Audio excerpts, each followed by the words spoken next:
Genesis chapter 31. Jacob flees from Laban. Jacob heard that Laban's sons were saying, Jacob has taken everything our father owned and has gained all his wealth from what belonged to our father. And Jacob noticed that Laban's attitude toward him was not what it had been.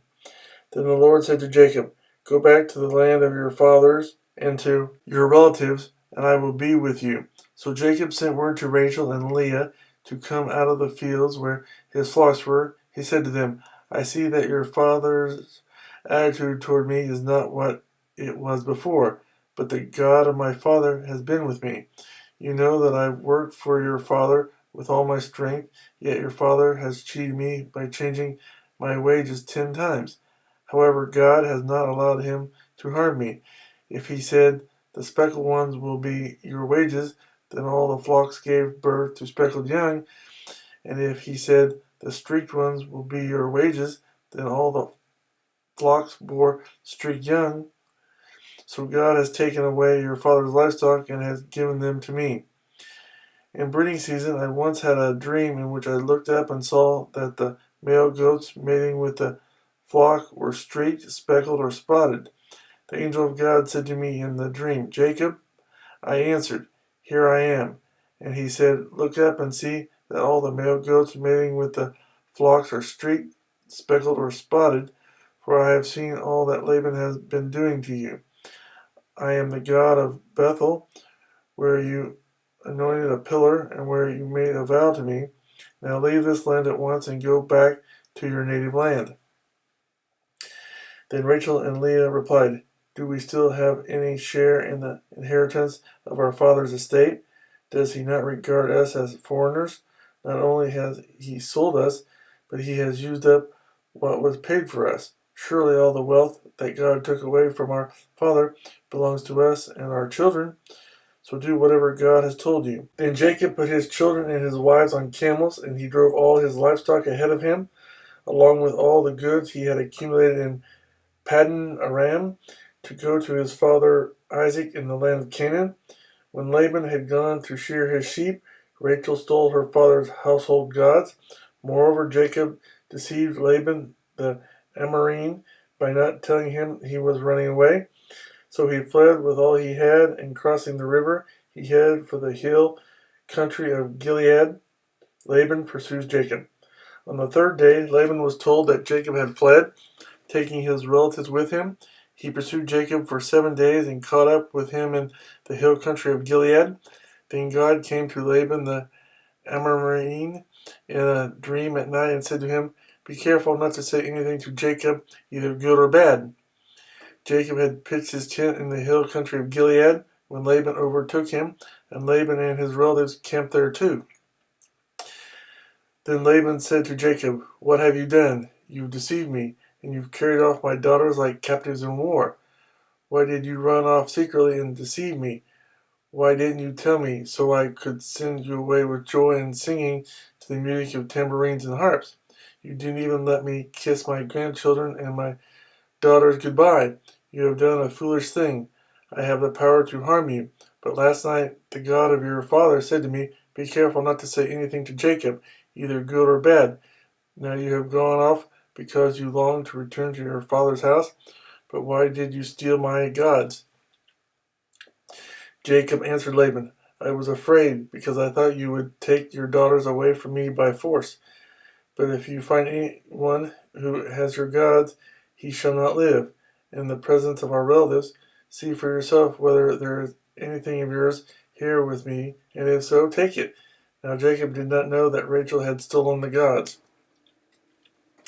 So Laban went into Jacob's tent, and into Leah's tent, and into the tent of the 2 maidservants, but he found nothing. After he came out of Leah's tent, he entered Rachel's tent. Now Rachel had taken the household gods and put them inside her camel's saddle, and was sitting on them. Laban searched through everything in the tent, but found nothing. Rachel said to her father, Don't be angry, my lord, that I cannot stand up in your presence. I'm having my period. So he searched, but could not find the household gods. Jacob was angry and took Laban to task. What is my crime? He asked Laban. What sin have I committed, that you hunt me down? Now that you have searched through all my goods. What have you found that belongs to your household? Put it here in front of your relatives and mine, and let them judge between the two of us. I have been with you for 20 years now. Your sheep and goats have not miscarried, nor have I eaten rams from your flocks. I did not bring you animals torn by wild beasts. I bore the loss myself, and you demanded payment from me for whatever was stolen by day or night. This was my situation. The heat consumed me in the daytime and the cold at night, and sheep fled from my eyes. It was like this for the 20 years I was in your household. I worked for you 14 years for your 2 daughters and 6 years for your flocks, and you changed my wages 10 times.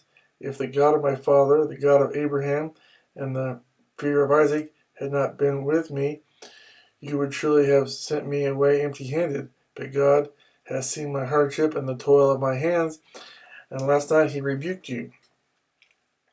Laban answered Jacob, the women are my daughters, the children are my children, and the flocks are my flocks.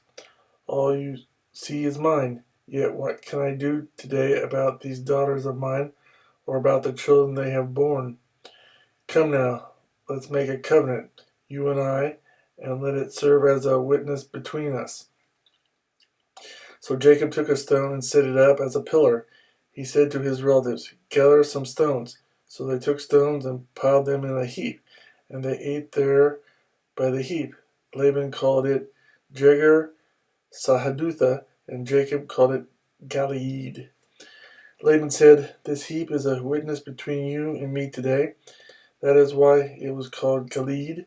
It was also called Mizpah, because he said, may the Lord keep watch between you and me when we are away from each other. If you mistreat my daughters, or if you take any wives besides my daughters, even though no one is with us, remember that God is a witness between you and me. Laban also said to Jacob, here is this heap, and here is this pillar I have set up between you and me.